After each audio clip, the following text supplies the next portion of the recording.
everyone, I hope you are doing well. I'm Draya. I create music, design video, graphic design, do three-dimensional geometric shapes, as well as teach these skills to people. A lot of the people who take up my classes are students, and during exam times, there's obviously a lot of stress. I want to ask, wouldn't it be amazing if you could learn about something you are already passionate about, such as music, and at the same time improve your maths mark? Well, the two topics are not actually separate. They actually go hand in hand. Music, well, being very creative, spontaneous, and out of the box, also has a very large mathematical component. In fact, if you want to be able to design sound or maybe creatively work with different scales and stuff, maths actually ties into that. Now, I used to hate maths at school. This is so arbitrary, boring, colorless. It doesn't have any odor. It's basically it feels meaningless to most people because, it's working with arbitrary amounts. What makes 8 so different to 4 or 3 or 2? And most people, especially, children, are not interested in that sort of stuff. We are more interested in things like music, art, creative sort of things. But obviously, it's a subject you have to learn, is a very important one that's used in all areas of life. But personally, when I was younger, actually learning about music, got a music software, began actually teaching myself this sort of stuff, and there was a lot of maths involved, I actually started to enjoy it. Because now it wasn't just something random like 269 multiplied by 3. It actually had, sound, emotion, a story, and it meant something significant, and I could use it in something that I really enjoy, and put this whole thing together. So, because of, during exam periods and they stop and they need to focus on, I thought it would be best to actually introduce a maths class, but not like the usual that you get out there. One that teaches it through entertaining stuff such as music, storytelling, jazz like that. So I've created a couple of courses, and I even have every Saturday, there's a free webinar giving introductory knowledge into the stuff, and also, explaining things like how maths tie into the world of music, tie into geometry, how you may want to use maths to become a better artist. The examples include how there are certain mathematical sequences all over nature, like the golden ratio, and how many musicians or artists might use that when putting something together. Okay, but today I'm going to keep this simple. I'm just going to give you one very basic example as to how music is completely mathematical. Have you ever thought to yourself, what makes something sound good? If something sounds musical, like you take, well, let me actually give you an example over here. I'm going to get out a keyboard. Okay, let's do that. And let's give an example of something that sounds good, something that sounds musical. We have a keyboard over here and it has a couple of notes. Add these notes, there's no clash, it sounds good. All right, let's add another note. All right, that's a little bit minor, but we can still hear it sounds decent, right? But now what happens when I do this and I decide to bring this one over here and I'll listen to how that sounds? It doesn't sound as good, right? That is known as dissonance. And, there's obviously a clear difference that we hear when somebody hits a keyboard key versus when they take their fingers and they scratch it on a chalkboard and it sounds very unpleasant. Well, the difference, believe it or not, is actually the maths. You see, every single sound is a frequency. It's actually a wave traveling through air. I'll draw it like this, right? And these waves can either move a lot more quickly, or be a higher frequency, or they could move a lot more slowly. You'll find actually when the waves are evenly spaced, it sounds beautiful when there is a mathematical pattern to these waves. And when there is no pattern, it basically just sounds like chaos. All right. So when there's no pattern, it sounds like chaos. And when there is some sort of recognizable pattern, some mathematical pattern, it sounds beautiful. And if you could actually learn these patterns, how they work, you can do some phenomenal things, design some very crazy sounds, or you could do just about anything. So I was going to show you an example. Recording. Right, so giving a practical thing of what I'm talking about. This is known as the harmonic series. It's where you have many frequencies on top of each other. And you can see it's following a very recognizable pattern. It's going from 0, half, third, fourth, and going down. And this is kind of like this. Imagine I have a sound where all the frequencies are completely random. Random as in I just chose them without doing any order, right? So that's kind of what I did here. I have, and frequency is measured in hertz, as you will learn. But the thing to know is there's no pattern with this. 150, 170, 200, 320. I chose these numbers not because they sound good, just because they were the first things that popped into my head. And you can tell it doesn't really sound good or musical, like when you hit a piano key. It sounds a little bit strange and interesting, maybe, but I wouldn't really make a song out of this, and it wouldn't really be something enjoyable. Now, on the other hand, what I've done over here is I've taken many frequencies and I've done something very simple. I've just doubled them each time. So I've taken 150, all right, it's the first frequency.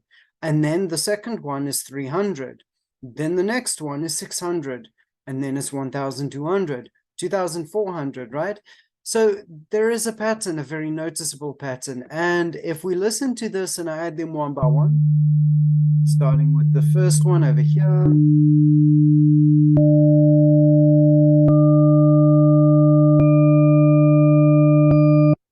You can hear that they work more well together. They sound like they all belong with each other and they're not fighting, right? And this is basically how a lot of music works.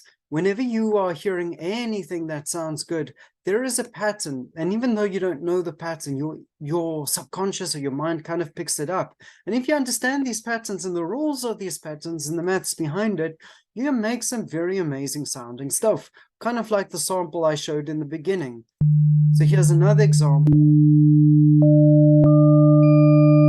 And obviously you can take this out. They all sound good with each other. Now, just for the fun of it, I took another thing known as the Fibonacci sequence, which is kind of a mathematical progression. And just for the fun of it, I said, what happens if all the harmonics are the Fibonacci sequence? And it kind of fits. I suppose because there's a pattern, it's not random. So let's just go over here and let's just take this out.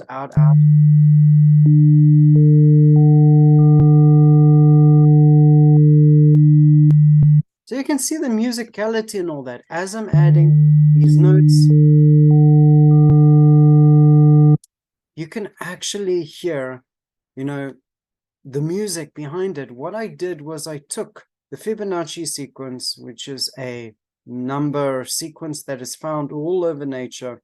We'll get into that, but it's found from everything from, the shell of many sort of animals to the spirals of galaxy and stuff like that. Now, obviously, we wouldn't stop here. This in and of itself doesn't sound too interesting, but it's a start. We can start building harmonies upon that, right? And then over time, you can go into like more interesting things, and we can actually get to design our own customized sounds from scratch. Here in front of me, I have a synthesizer. And a synthesizer allows you to take all these many different waves, add them together, and create these complex sounds using them. You can either make the sound completely from scratch, or we can use one of these presets over here, like this, or you could basically change one of the presets. So this is what I'm going to cover in the course. And what I decided to do is let's take the school syllabus, and I'm going to cater it to, the syllabus you are in, no matter where you're in the world. What are you struggling with? And I'm going to take that and let's tie it to music. So instead of giving kids these random examples that mean nothing, like 569 divided by 263, I'm going to say, let's go make an instrument. Let's go make this sound or that sound. All right, I want you to start out with this frequency. Now, what would be the double of that frequency? So if you go over here, all right, we're going to make it about 100 hertz. All right, what's the double of that frequency? 200. All right, simple, right? And then we're going to say, well, now I want you to make the next one 50% of that or whatever. And then the questions that they are going to answer is basically going to relate back to what they are doing in the software. And as they're answering these mathematical questions, they're also building it. They are building something or working on something. Something interesting, such as creating a custom sound instrument for a dubstep track.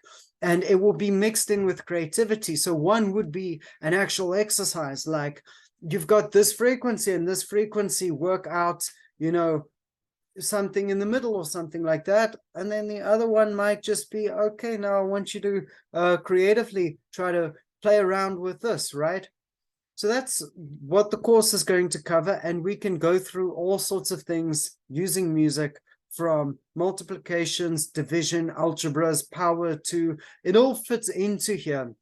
If you're interested in finding out more about this concept, I'm actually putting together a free online webinar. I'm going to be holding this every Saturday. And the webinar is basically about how maths ties into many of these very fun, entertaining things, and how you can actually have fun with maths. For example, this is just a random fact, but it's one of the things I bring up just to show people, you know, maths is far more interesting and mysterious than what you would think. If I were to go pyramid, let's say pyramid longitude, right?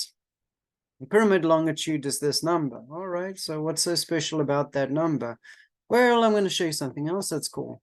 The speed of light is fixed, at least in a vacuum.